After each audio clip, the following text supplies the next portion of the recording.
Figured I'd shoot an intro to this video down here in the studio office. I don't know, in my basement, I guess. Got some stuff hanging on the wall. Started getting some blue lights. Everybody's doing the blue lights now, right? So, hey, it's been a busy beginning of the year. What are we, 9 days into it? And I gotta tell you, I got some great business going on. It's it's crazy. So I'm keeping track of my goals for the year, and by the month and by the week. So I need to rent 4.8 dumpsters a week. Okay, that's my goal right now. I am at 6 and 2 junk removal jobs.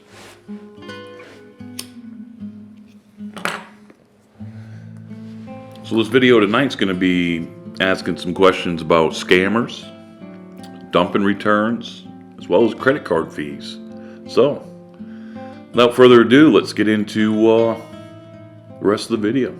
And don't forget, subscribe, like, comment, share it with your buddies. All right, thanks for watching.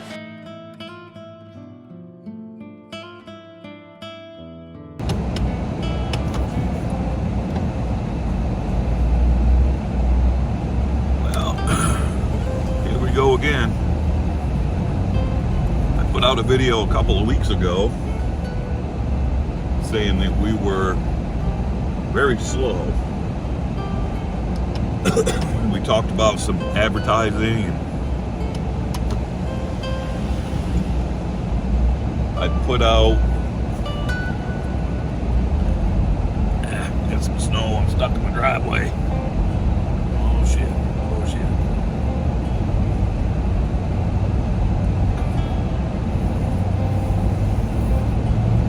Alright, anyway, so I started looking at some advertising that different people were doing, and I did a YouTube search for junk removal, dumpsters, commercials, whatever, and Lugaway, Steve Conroy down in Boston, he had posted basically just kind of a mashup, if you will, of a commercial that he had kind of put together. I'm not sure if he ran it anywhere or anything, but anyway, I got the idea. I'm gonna show it to you right now.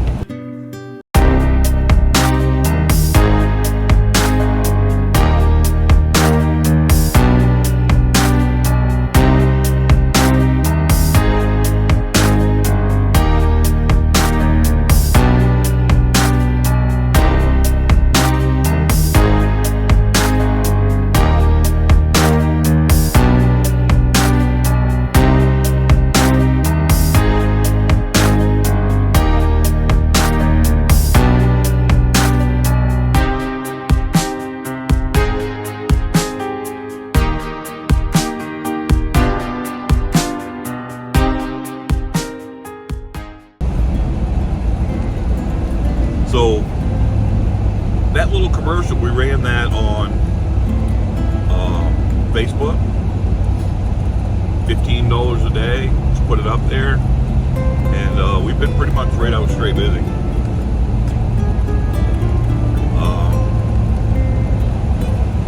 So yeah, that's good. Problem is, we're getting snow. So some of these places we're going, if we didn't have a four-wheel drive, we would not get there. We did one the other day that pretty long driveway, and we need a four-wheel drive to get into. I think this morning we're going to need four-wheel drive. We're going to a place called Indian Island, and it's notoriously very small, tight roads. We'll see how that works out. One other thing I want to talk to you about is scams. So we got an email, or I'm sorry, a form submission from our website somebody had clicked on the get a quote now button, and it was somebody that wanted a 30 or 40 yard dumpster for a wedding next weekend. Now the first thing that, well, let me tell you the whole story. So they wanted a 30 or 40 yard dumpster. I told them all we had was 15s. They asked if they could have two 15s. I said sure, and I got kind of excited because that would have sold us out for that weekend. So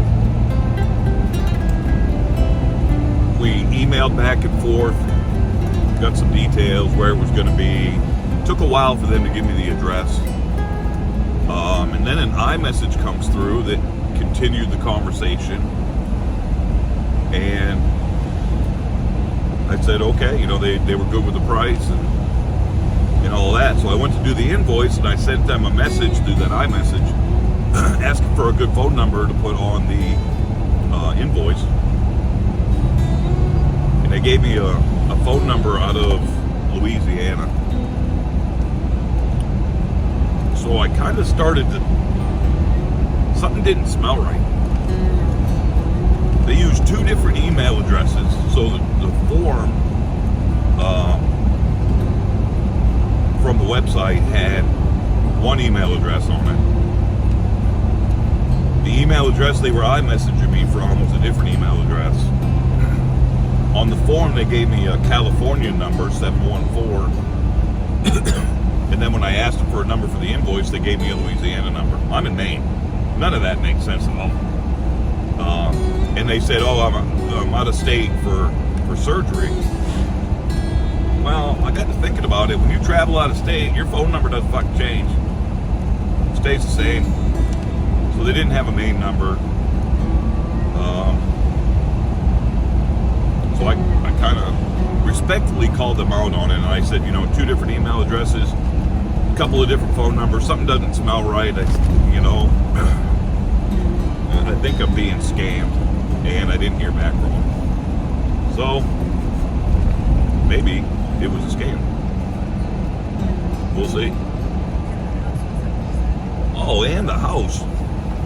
I always Google the address. I want to see how hard of a driveway it is, or you know, whatever, and that came right up on realtor.com that house is for sale. And scammers typically do that. They will if you need an address, or if they need to provide an address for whatever they're trying to scam you on, they'll just find one in the local area that's for sale. I don't know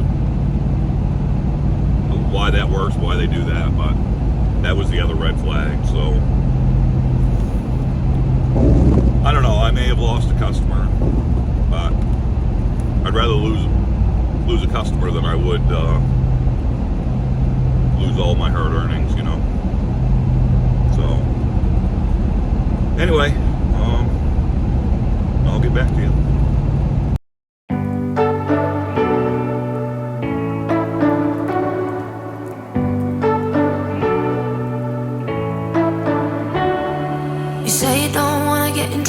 That you're doing fine cause you got me.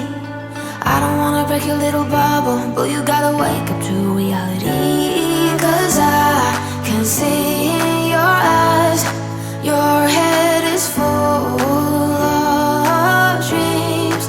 Tears are a proof of failure. You just gotta let them flow without judge. There's so many ways to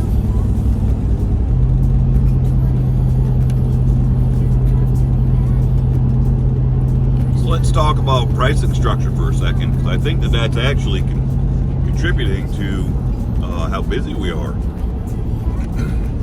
The landfill that we use raised their prices by $21 a ton, so we're up to $201 a ton, and I'm sure that some people are just spit up their coffee a little bit, but it is what it is. I mean, we gotta pay to get rid of it. So anyway, up until the first, we had a one-day rental price. We had a 2-day rental price, which was actually 3 days, and that was kind of confusing. And we had a 5-day and whatever, and they didn't really.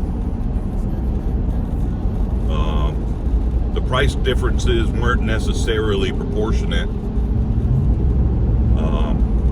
and it was just kind of confusing. So we restructured our pricing. We now have a 3-day, up to 3 days, and up to 7 days. And we went up quite a bit. We're at $425 for up to 3 days. That includes 1 ton of weight. It's $220 after that. But I think it got rid of some of the tire kickers. We're converting more people on that price than we were on the considerably lower price for 1 day, and so on and so forth. So being the cheapest isn't going to help you out at all, because you get a lot of tire kickers, a lot of people that, well, they're just price shopping, and they want to be able to tell the next guy they call, well, I got a quote for this or for that. And another thing, we stopped negotiating. We're a service business. You want a dumpster, you're gonna pay me what my price is. I don't go to Lowe's and haggle on the price of a 2x4 and tell them I can get it at Home Depot cheaper. Because guess what? They're gonna tell me to go to Home Depot and get it cheaper. So that's definitely helped. Another thing, I posted in the groups the other day in Dumpster 101. Great group, by the way. Josh Roman does an amazing job with that page. But I posted yesterday about credit card fees. As I was looking at the numbers for last year, we paid an amazing, I say amazing, a crappy freaking bunch of money to process credit cards. Now, Docket allows you to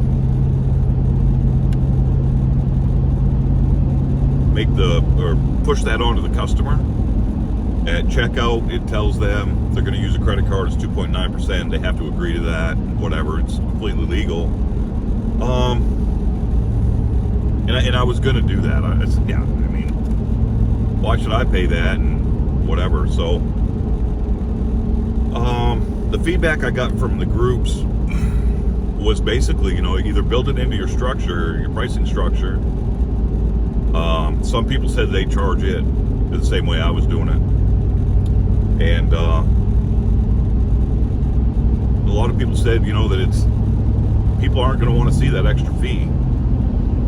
So I reverted back to what we were doing. I think that $425, 1 ton of weight, a few days, yeah, I mean, it's not worth losing a customer over a 2.9% credit card fee.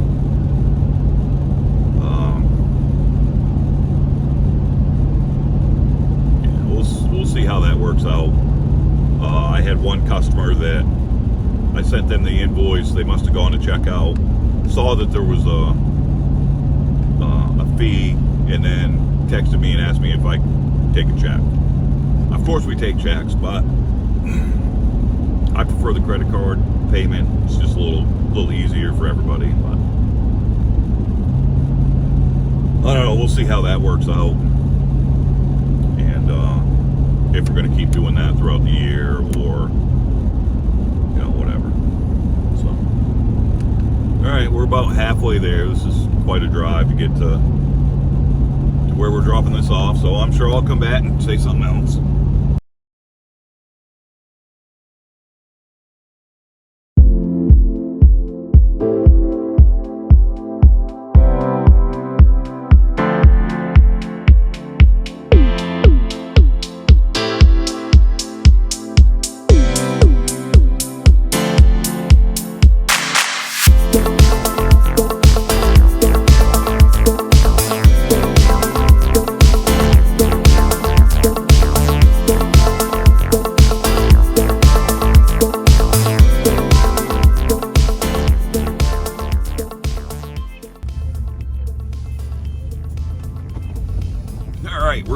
shop.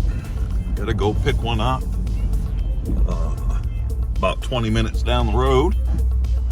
It's been a busy week, like I said earlier. And something just happened that has me a little concerned. So I've got to check engine light for a cam sensor intermittent fault. It's a 2018 Ford F-250 with the 6.2 gas in it. And yeah, I've been getting this engine light every now and again, but never fails to start. You know, I don't know. I really haven't just haven't taken care of it. So leads me to the question of what would I do as a backup? Now, I do have a buddy that has an F-350, has a gooseneck ball. So if my truck didn't start, I could still go pick up this dumpster, but you know, he's about an hour away. He'd probably charge me in all outdoors. I don't know. So what's your backup plan? If you don't have a backup truck, you just hope for the best. Hope to get your truck fixed and let the dumpster sit a little longer, or what do you do? So I'll let you stew on that for a minute while we go get this dumpster.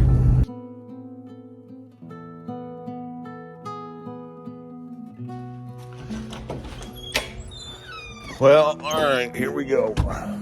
Yeah, we gotta take this one to the dump. She's full. It's Monday morning. Picked this one up yesterday afternoon, and it worked out well. Customer said he had it until Monday, till today, but he said if we work on Sundays, then we could pick it up on Sunday. So it actually worked out pretty good. Jeez, I hope the truck starts. Yeah. What's the score of the... Whew. It's cold this morning. It's about 12 degrees. But anyway, so this guy said if we work on Sundays, we could pick it up on Sunday. And we've got this going out on a 1-week rental this morning. So normally I'd loaf around a little bit, let it warm up some, but I got to get this one out to a customer, and the dump opens at 7:30, so that's what we're doing this morning. I normally don't plug my trailer in every night. I don't seem to need to. But with the temperatures we've been having, single digits, teens, I want to make sure that I'm not going to have any issues not being able to dump. So, well, not be able to dump or drop or anything, really. So, let me go get a cup of coffee made, let the truck warm up a little bit, and we'll get on the road. So we just dropped one for a contractor that's working on an apartment building that was just bought. 4 apartments. They kicked 2 tenants out. Fucking trash everywhere. Mattresses. We don't get charged extra for mattresses. But he's probably going to be a dump and return a couple times this week. He rented it for a week. What do you guys charge for a dump and return? I'm charging $100 to dumping it and returning it, and that doesn't include the weight. So he gets 1 ton of weight with his original 1-week rental. He'll burn that up in the first dump and return, and I charge him $220 a ton after that. So should make pretty good money on that. Now that leads me into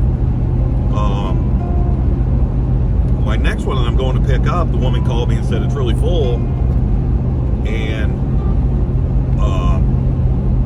she needs another one. So I'm going to dump and return that one, but she's getting charged for a new dumpster, for a whole new rental. So how would you deal with that? Would you It's cheaper if I were to give her a bill for the difference between the 3-day rental she had and the 1 week, and then charge her the extra weight and the $100 dump and return. So I don't know, I'm just charging her for a new dumpster, for a new rental. Let me know how you guys deal with that. All right, so the saga continues. Let's see what we've done today.